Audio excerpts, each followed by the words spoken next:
Hola, soy Dr. Dragos Szabó, profesor asistente y empezando julio este año, profesor asociado de neurología en el Centro Especializado de Epilepsia de Indiana University, Estados Unidos, y voy a presentarles una ponencia sobre la telemedicina en neurología. Al inicio, me gustaría agradecer por la oportunidad de presentar al Congreso Internacional Salvadoreño de Neurología. Es un gran honor para mí y ojalá que mi demasiado mal castellano no va a impedir mi presentación. Yo no tengo conflictos relevantes por esa charla. Yo soy coinvestigador por varios ensayos clínicos, especialmente ensayos clínicos vinculados al tratamiento cirúrgico de la epilepsia. En resumen, mi charla va a empezar con la definición de la telemedicina. Después de eso, vamos a hablar un poquito de la historia de la telemedicina y también de las varias formas de telemedicina, antes de poner el enfoque sobre nuestra especialidad, la neurología. Vamos a ver cuál es el papel de la telemedicina en los varios trastornos neurológicos específicos y, en fin, no podemos evitar de hablar de telemedicina en los tiempos actuales sin hablar de la pandemia de COVID-19. La pandemia de COVID-19 ha cambiado la telemedicina para siempre en todo el mundo.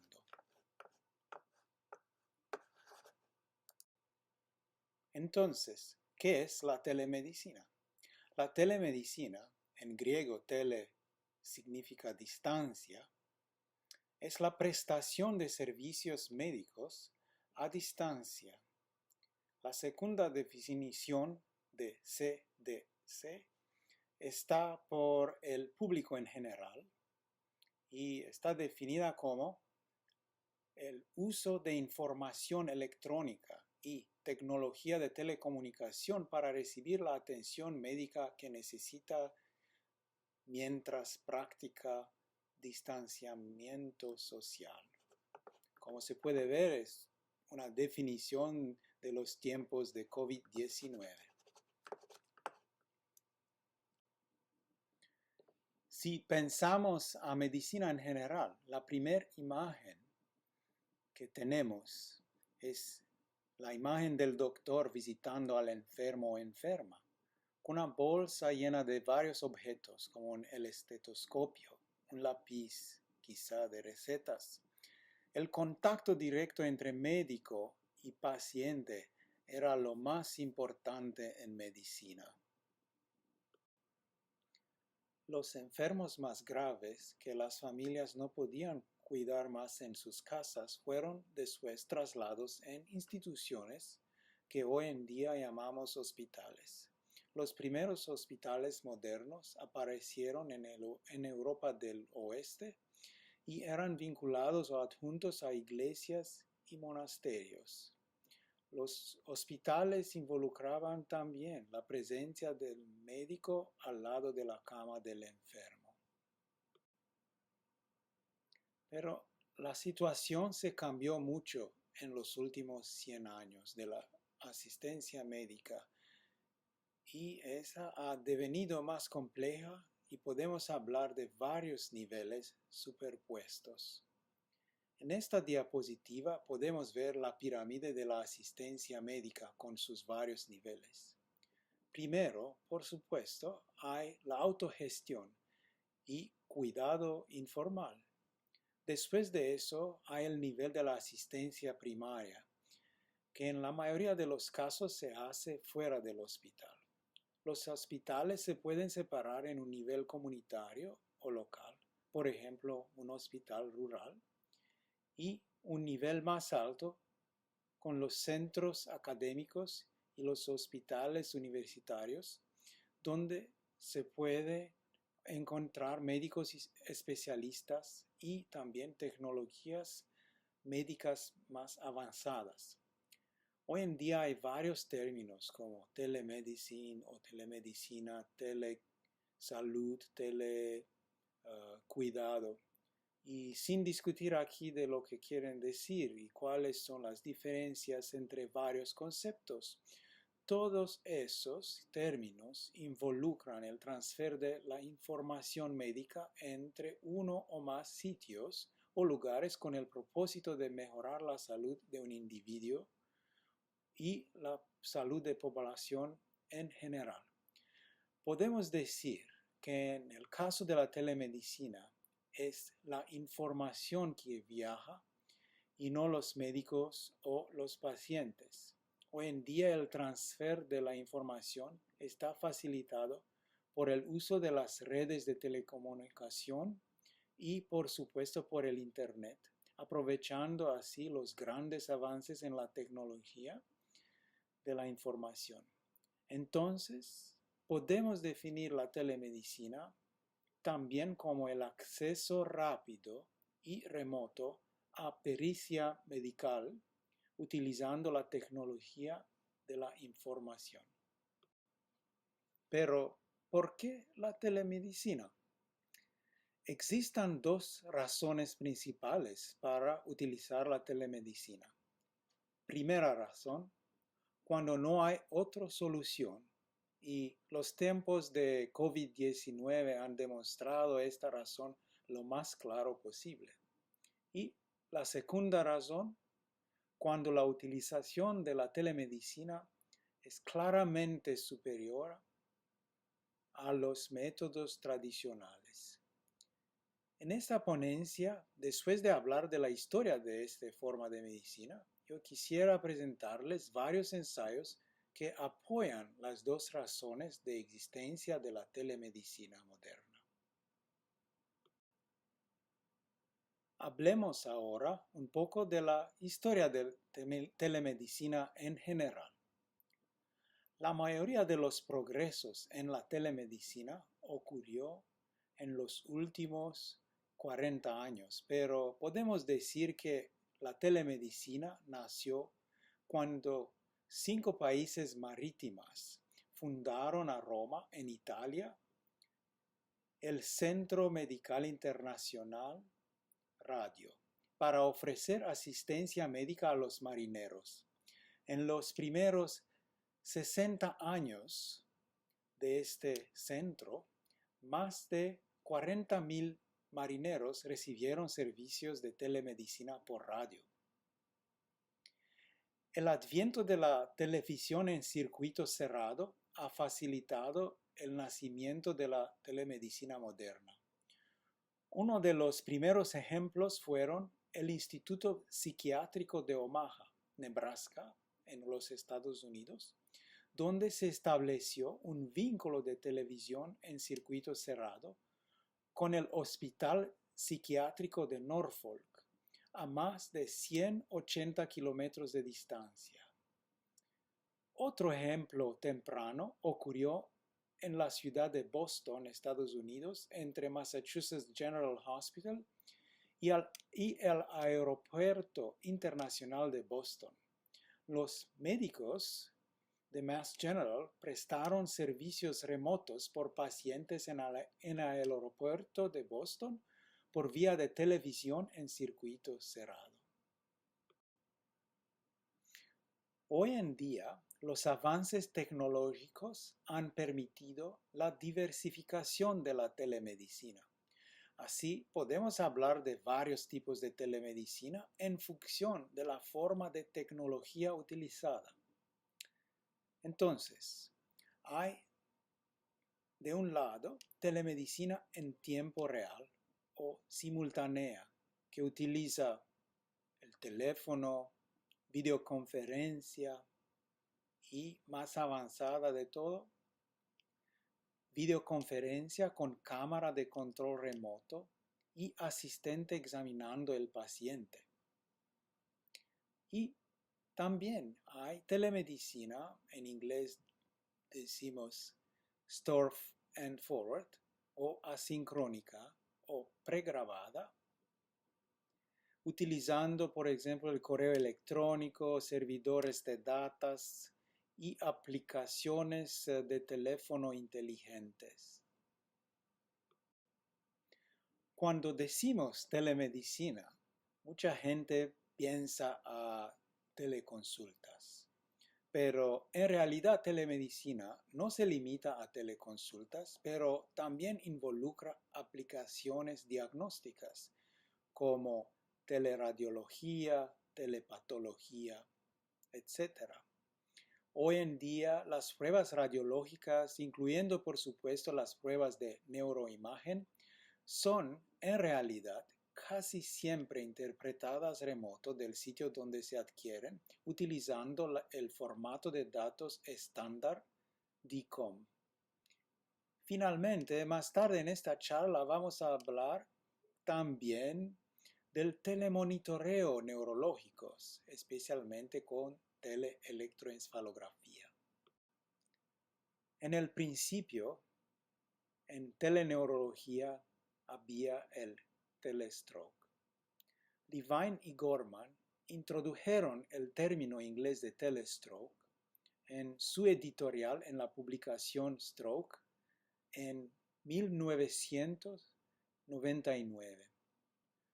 Como muchos de ustedes se acuerdan, en el año de 1996, el activador del plasminógeno de tipo tisular, o el TPA, fue aprobado en los Estados Unidos por el tratamiento agudo del ictus cerebral isquémico dentro de 3 horas. El tratamiento con TPA fue el primer tratamiento específico aprobado por la fase aguda del ictus isquémico. En la primera década de utilización, el porcentaje de pacientes que recibían el tratamiento fibrinolítico estaba mucho menor en hospitales locales sin experiencia neurológica. También la tasa de complicaciones del mismo tratamiento estaba entonces más alta en estos hospitales comparándolos con centros universitarios especializados. También la tasa de utilización de TPA fuera de los protocolos y criterios de administración estaba demasiado alta, especialmente en hospitales locales, aunque recibían consultas por teléfono. Hay 2 modelos de telestroke. Primero el modelo distribuido y el otro el modelo de rayos y centro, spoke and hub. El modelo más antiguo de telestroke fue el modelo distribuido.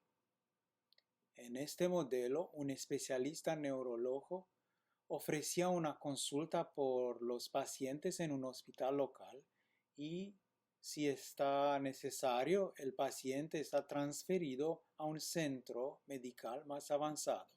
En la mayoría de los casos no había ninguna relación directa entre el neurólogo, que muchas veces trabajaba con una compañía independiente, y el hospital local y el centro medical especializado.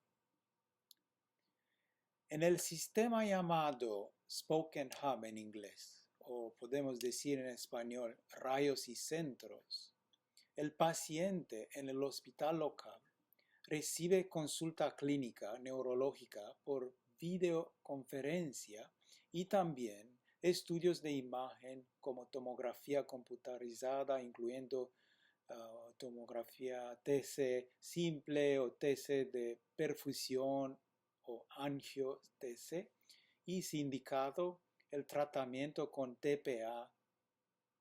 Después, el paciente está transportado de emergencia en el centro especializado con pruebas diagnósticas y tratamientos más avanzados como el tratamiento recanalizador intraarterial de trombectomía.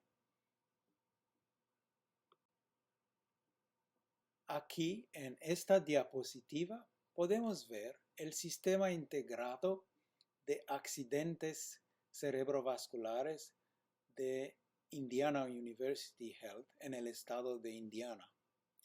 Hay 4 centros, el principal siendo el de Indianápolis, la capital del estado. Los especialistas de estos centros ofrecen teleconsultas en los rayos, que quieren decir los hospitales locales y salas de emergencias de allá. Los especialistas trabajan en los hospitales centrales de esta red. Y si está necesario, los pacientes pueden ser transportados de emergencia al centro por pruebas diagnósticas y tratamientos más avanzados, como el tratamiento recanalizador intraarterial, de trombectomía mecánica, etc. Si alguien quiere buscar en el PubMed artículos científicos sobre los accidentes cerebrovasculares y telemedicina, se pueden encontrar más de 1,600 artículos. La mayoría de esos tienen que ver con el tratamiento agudo.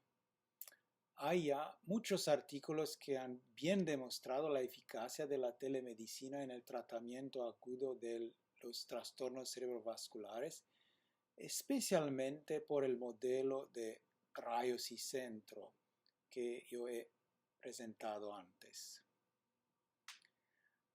De punto de vista diagnóstico, hay estudios que han demostrado que obtener la escala NIHSS, la escala que puntúa de forma numérica la gravedad del ictus, obtenerla por vía de telemedicina tiene la misma precisión que la escala obtenida de modo directo.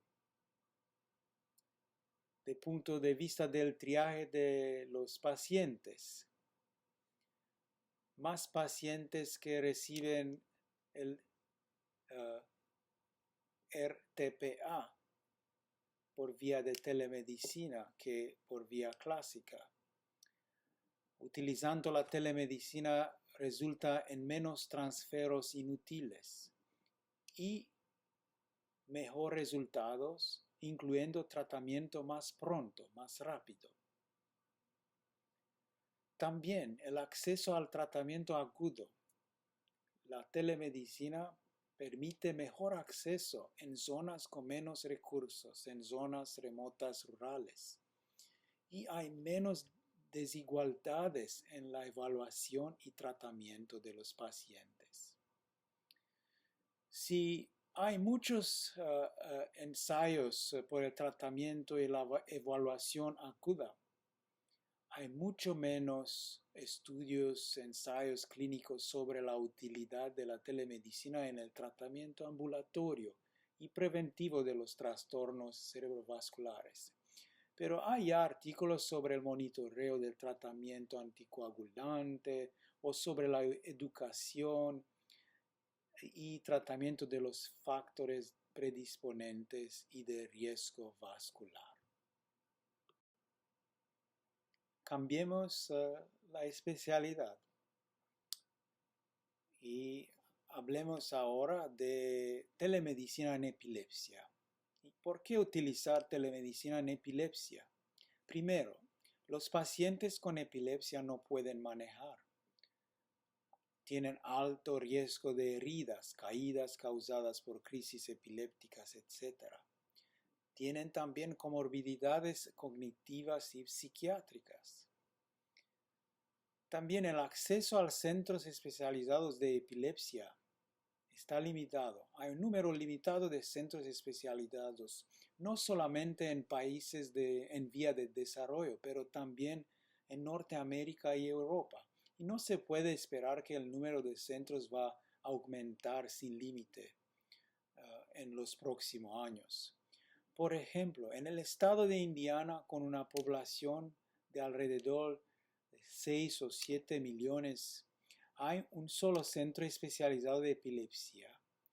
Por eso hay gente que debe viajar hasta 3 o 4 horas en coche por una cita en la clínica de epilepsia.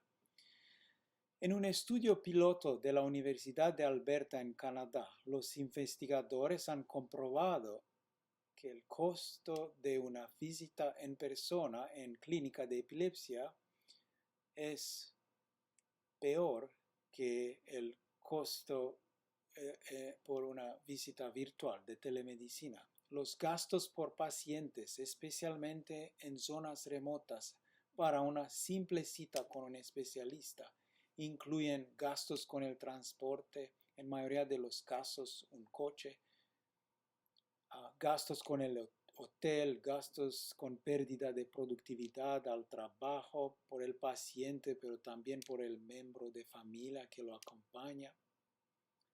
Y por supuesto el costo y los ahorros varían dependiendo de la zona geográfica, la población, pero telemedicina por otros trastornos neurológicos es menos costosa por el paciente y el caso de epilepsia no es una excepción. Entonces, ¿cómo ocurre una consulta virtual en nuestra clínica, por ejemplo, en nuestra clínica de epilepsia? Nuestra clínica recibe una consulta de la parte del médico de familia o del neurólogo generalista. Nosotros ofrecemos la posibilidad de hacer la cita virtual o a nuestra clínica en persona. Por la clínica de epilepsia ofrecemos la opción de una cita virtual no solamente por citas subsecuentes, pero también por la consulta inicial. Como la estimada audiencia lo sabe, en pacientes neurológicos con trastornos paroxísticos, la llave del caso es en la anamnesis. El examen neurológico es complementario, pero nunca suficiente en esos casos, y se puede postergar hasta una cita siguiente. Como muchos ensayos han ya demostrado, hay gente que prefiere las citas en persona y otra gente que prefiere las citas virtuales. Esta es también mi experiencia personal. Durante la cita, el médico puede encontrarse en la oficina o quizá en su casa. La secretaria y una asistente de nuestra clínica llama en avance al paciente y obtienen informaciones ligadas a la cita, confirmación de identidad, o lista de medicinas, farmacia preferida, etc. También porque vivimos en los Estados Unidos, la secretaria obtiene informaciones sobre el seguro médico. Después de todas esas formalidades, la cita virtual con el neurólogo empieza. La anamnesis es la más importante y un mínimo examen neurológico por vía video sigue. El plan de investigaciones, tratamiento y seguimiento está discutido con el paciente. Las tecnologías utilizadas son un teléfono inteligente o una tableta o un ordenador. Por vía de una plataforma web, nosotros enviamos un texto o un correo electrónico con tener un vínculo único por la cita. El paciente no necesita ningún software o programa especial. El navegador web es suficiente. Durante el checkout virtual, nuestra oficina se cuida de la programación de las investigaciones para clínicas ordenados por el médico y también de la próxima cita. Como se puede ver aquí, los procesos y flujos de la cita virtual son muy parecidos a los procesos y flujos de una cita en persona en una oficina.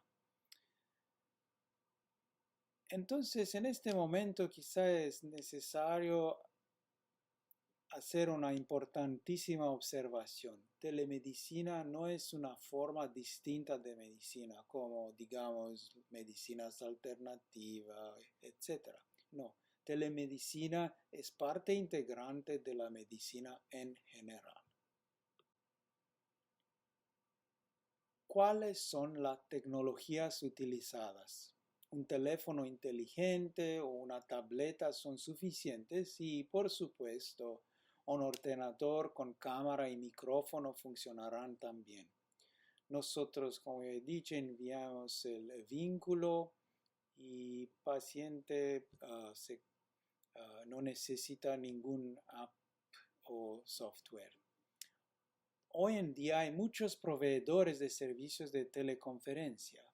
En los Estados Unidos, por nuestras citas virtuales, no utilizamos que proveedores especializados que tienen estándares y normas de ciberseguridad y confidencialidad que respetan todas las normas legales. Como ustedes lo saben muy bien, hay gente que no tiene acceso al Internet. Vamos a tratar de este tema y de las consecuencias por la asistencia médica de telemedicina más tarde. Por las citas siguientes, en casos en los cuales la conexión video no funciona o el paciente no tiene acceso o tecnología para acceder al Internet, utilizamos el teléfono audio clásico para una entrevista audio. Es importante también acordarse de que hay muchos pacientes neurológicos que tienen desafíos cognitivos o motores, y eso es algo que se encuentra con más alta frecuencia en gente con trastornos neurológicos del sistema nervioso central, como epilepsia. Y eso también impide la utilización en muchos casos de las tecnologías más avanzadas, pero la conexión por teléfono funciona todavía. La interfaz de la plataforma es bastante sencilla. Muchos proveedores ofrecen funciones más avanzadas. Podemos invitar también a otros miembros de la familia para participar a la cita y si el paciente lo quiere. Por ejemplo, en nuestra clínica tenemos muchos pacientes con discapacidad intelectual que viven en instituciones o hogares especializados. En esos casos, la cita virtual involucra muchas veces no solamente el paciente, pero su enfermera y también los padres. Se crea así un triángulo con el paciente, los padres y el médico, y en tres lugares diferentes. Porque nuestra clínica neurológica es una clínica universitaria. Los estudiantes de la escuela de medicina participan a las citas también. Y eso se puede encontrar en un cuarto lugar. La función de charla, chat, nos ayuda cuando hay dificultades con la conexión. También podemos compartir la pantalla de nuestro ordenador para revisar juntos con el paciente y la familia, por ejemplo, las pruebas de neuroimagen y otros materiales educativos. Es muy importante verificar si los resultados obtenidos por telemedicina en casos de citas virtuales son por lo menos similares con los resultados obtenidos por citas en personas. Entonces debemos preguntarnos si la calidad de la asistencia médica es comparable entre las citas virtuales y las citas en persona. Cómo medir la calidad de la asistencia médica no es el tema de esta charla, pero en esta diapositiva ustedes pueden ver los dominios de la calidad de la asistencia médica, tipos de medidas de calidad.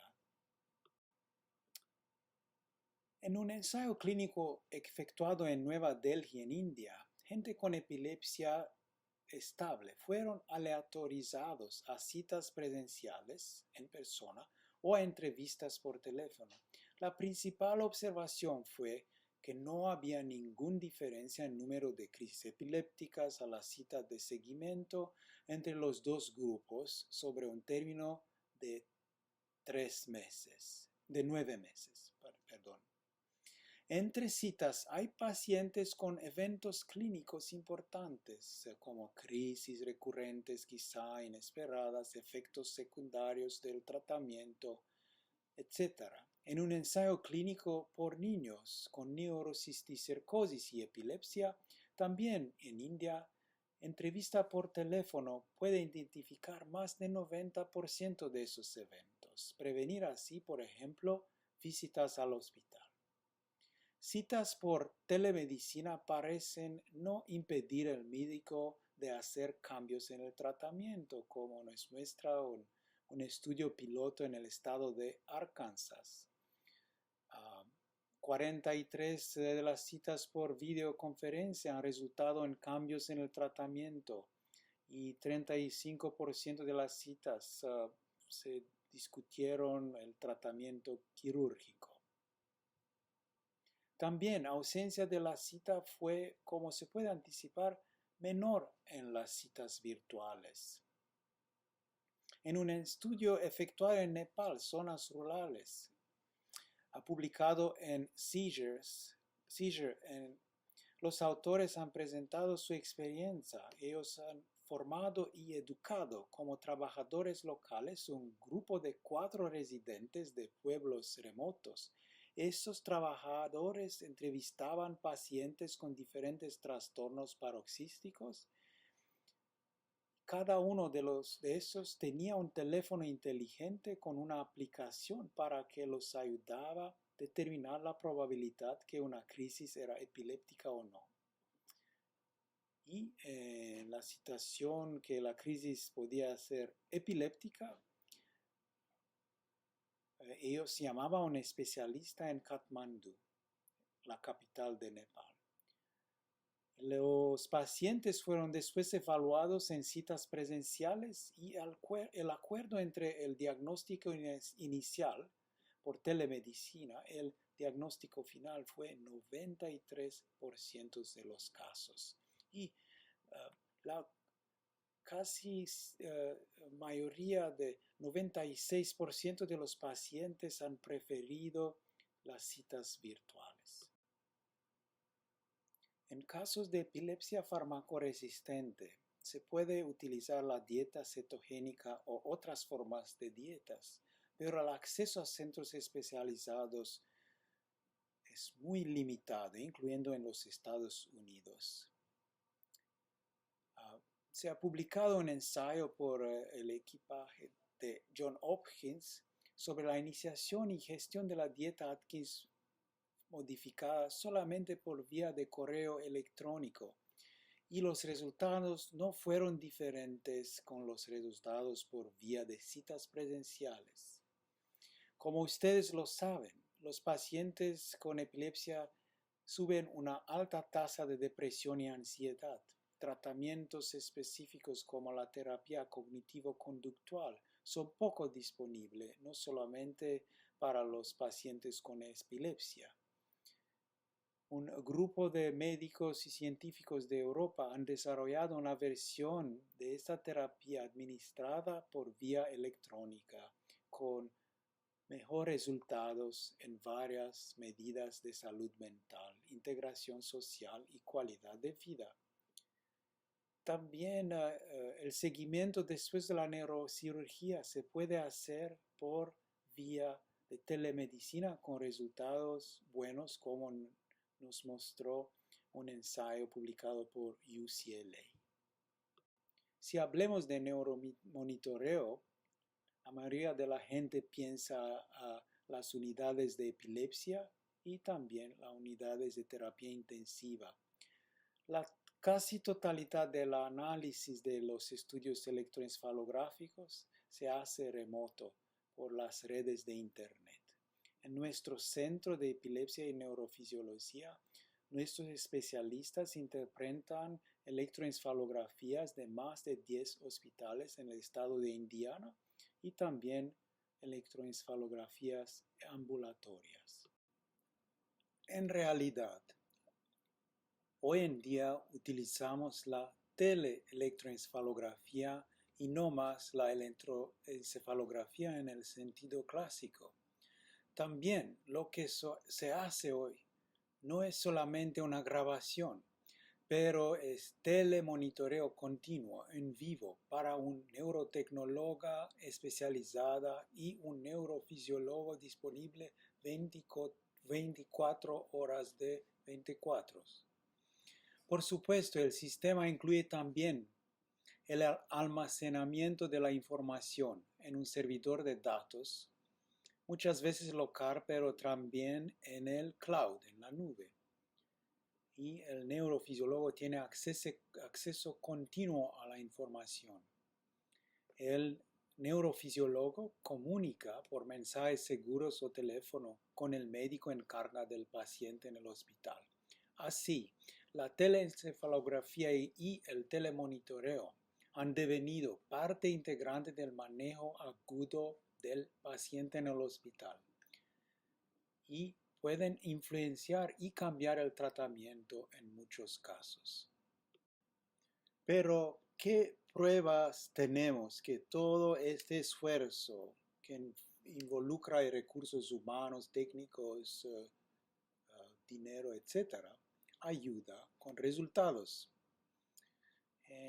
Hay muchos ensayos hoy en día. Por ejemplo, hay un ensayo que nos muestra que la utilización de telemonitoreo y los cambios en el tratamiento que resultaron puede conducir a una tendencia de menor mortalidad. En un otro ensayo aleatorizado publicado este año, un grupo de científicos de Europa han comparado la utilidad de telemonitoreo continuo con electroencefalografía intermitente, y el telemonitoreo detecta mejor el estado epiléptico no convulsivo y se muestra así su superioridad de punto de vista diagnóstico y también ofrece mejor información pronóstica. Un grupo de Alemania muestran en su ensayo clínico en pacientes con hemorragia subaracnoidea que telemonitoreo con EEG cuantitativa predice mejor resultados funcionales. Y un otro ensayo, un grupo de University of Pennsylvania han analizado los datos de más de 7 millones de pacientes en terapia intensiva, de las cuales más de 22.000 han sido monitoreados con teleelectroencefalografía continua.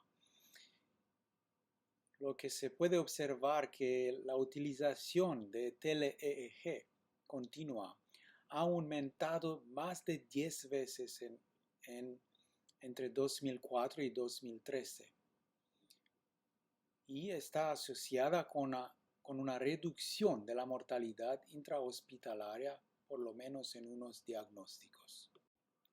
Cambiemos de enfoque ahora y hablemos de telemonitoreo a largo plazo con paciente ambulatorio en su vida normal, no en el hospital.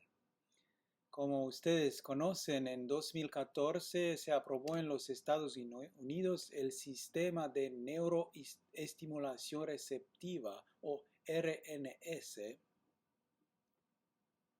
El sistema es el único dispositivo médico que puede monitorear la actividad cerebral y responder a ella. El sistema involucra electrodos implantados en el foco de origen de los ataques epilépticos. Y el médico programa el sistema con el fin de que reconozca patrones específicos de cada paciente y identifica rápidamente actividad inusual que puede ocasionar una convulsión. Esta forma de tratamiento no está disponible por momento fuera de los Estados Unidos. Con el sistema RNS, los pacientes son monitoreados por años y esta forma ofrece nuevas oportunidades en el tratamiento. Por ejemplo, hay pacientes con epilepsia bitemporal, pero en los cuales el monitoreo a largo plazo con el sistema RNS permite identificar un subgrupo de pacientes que tienen todavía la mayoría de los ataques de origen unilateral.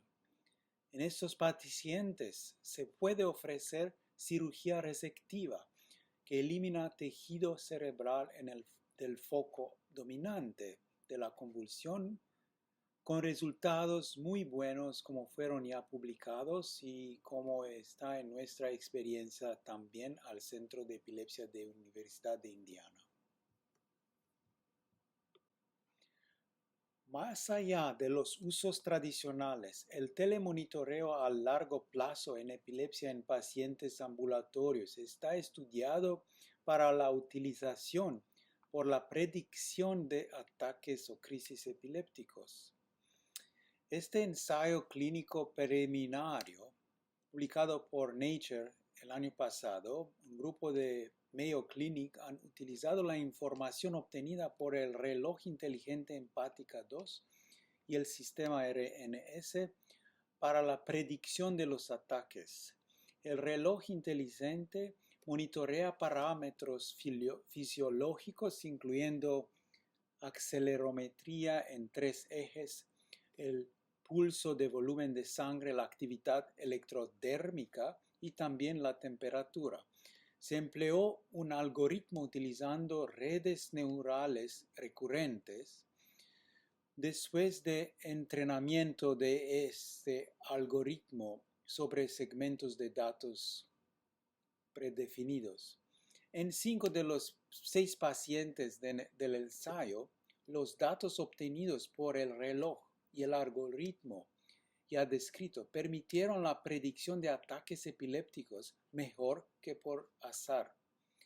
La alerta de ataque ocurrió en media 33 minutos en avance del ataque y funcionó mejor en pacientes que no tenían múltiples crisis cada día. Esto es el primer ensayo clínico que demostró la posibilidad de predicción de crisis epilépticas utilizando medios no invasivos, en este caso un reloj portable inteligente, y telemonitoreo utilizando algoritmos de inteligencia artificial.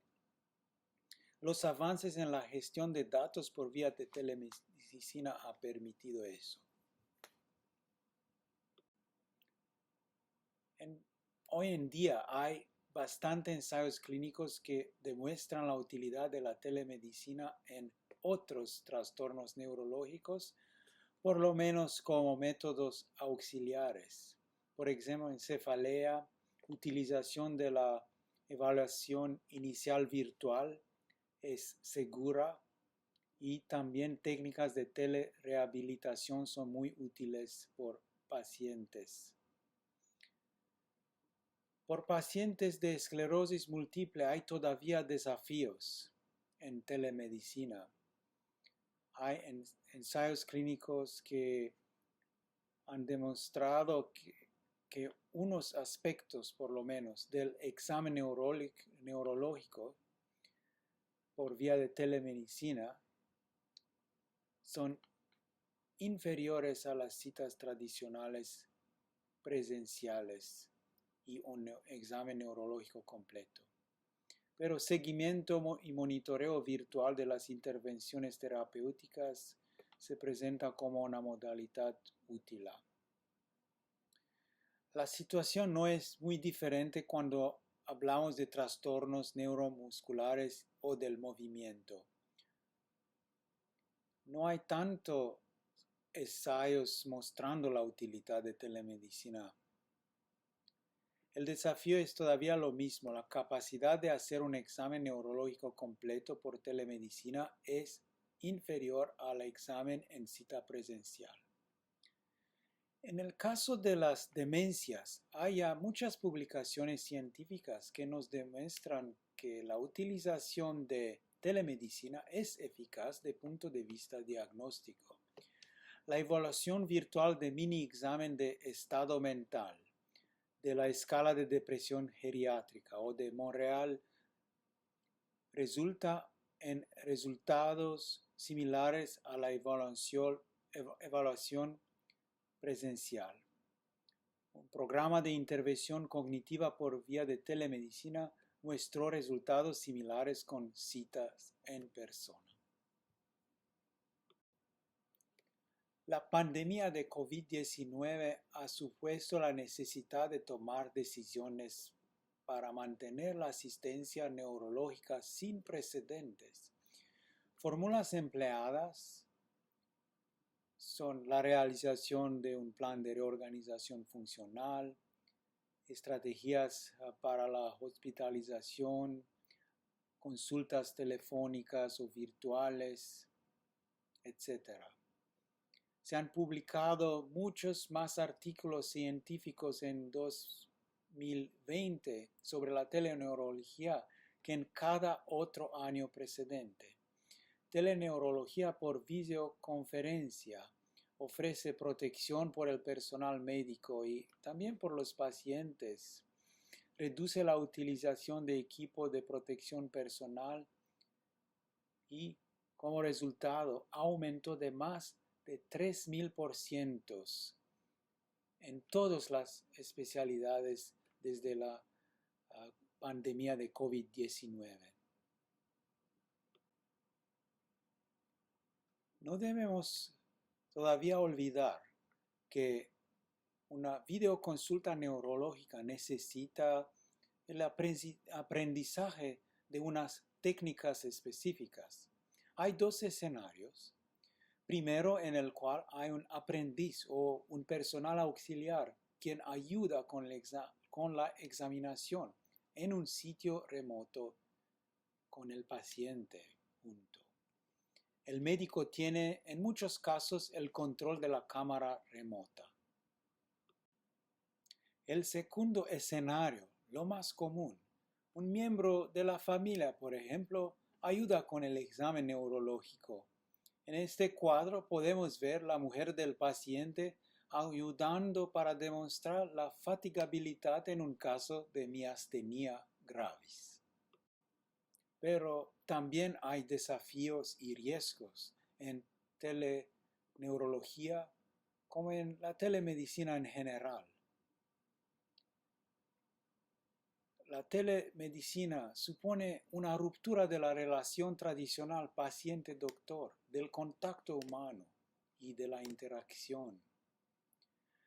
También origina un coste adicional por tecnología. No se puede aplicar por todos los pacientes y no es posible la realización de un examen neurológico completo, particularmente el examen de fondo de ojo, el tono, la fuerza, los reflejos, la sensibilidad, las maniobras motorias y vestibulares y la evaluación de la marcha. Son limitados todavía los ensayos y estudios sobre la fiabilidad, validez, seguridad. Y la legislación, las leyes y el marco jurídico son inadecuados o fragmentados. Y hay también problemas de confidencialidad. Y en fin, hay grandes desafíos ligados a la gran desigualdad de recursos médicos y técnicos entre varios países. Es suficiente observar la tasa de acceso al Internet en varios países del mundo. Por ejemplo, en América Latina, este año solamente 59% de la población tiene acceso al Internet móvil, reduciendo así el acceso a telemedicina de más de una tercera parte de la población. Pero este no es solamente un problema de los países en vía de desarrollo. Hay también grandes desigualdades en los países desarrollados de Europa o quizá más en los Estados Unidos. Hay grandes diferencias de acceso a tecnologías que permiten la utilización del Internet y en consecuencia de la telemedicina. Y estas diferencias son vinculadas al nivel de ingresos realizados con la población más pobre teniendo menor acceso.